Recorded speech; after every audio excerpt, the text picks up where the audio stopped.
आज हम आपको बताएंगे कि नौकरी बदलने पर अपने पीएफ का सारा पैसा निकालने का क्या नुकसान है और इसकी बजाय अगर उसे ट्रांसफर कराते हैं तो उसका कितना फायदा है। आप ईपीएफओ की फंड ट्रांसफर सुविधा का लाभ उठाकर जमा पूंजी को बढ़ाने के साथ ही अपना आर्थिक भविष्य और भी अधिक सुरक्षित कर सकते हैं। हम अक्सर देखते हैं कि बहुत सारे युवा 2-4 साल के बाद नौकरी छोड़कर दूसरे किसी संस्थान में नई नौकरी करने लगते हैं, लेकिन वे एक बड़ी गलती यह कर देते हैं कि उस नौकरी को छोड़ने के साथ ही वे अपने पीएफ का पूरा पैसा भी निकाल लेते हैं। ऐसा करते ही उनकी ईपीएफ सदस्यता खत्म हो जाती है।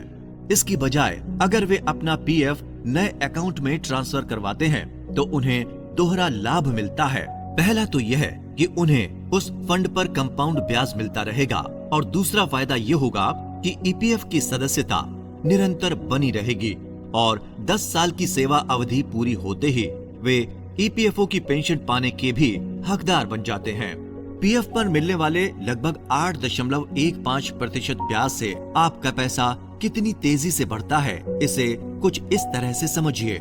उदाहरण के तौर पर मान लीजिए कि आपका वेतन 15,000 रुपए है और हर महीने नियोक्ता एवं आपका अंशदान मिलाकर 2,351 रुपए पीएफ खाते में जमा हो रहा है, तो 10 साल बाद ये राशि 4,34,000 रुपए हो जाएगी। 20 साल में 14,11,000 और 40 साल बाद यही रकम लगभग 86 लाख रुपए से भी ज्यादा बन जाएगी। आपको सिर्फ अच्छे ब्याज के साथ कंपाउंडिंग का ही फायदा नहीं होता, बल्कि ईपीएफ में किए गए अंशदान पर सदस्य और नियोक्ता दोनों को आयकर हेतु छूट मिलती है। यही नहीं, इस पर मिलने वाले ब्याज और मैच्योरिटी पर मिलने वाला धन आयकर से मुक्त होता है। हाँ, यदि अंशदान 2.5 लाख से ज्यादा है तो उस पर मिलने वाले ब्याज पर आयकर देना होगा।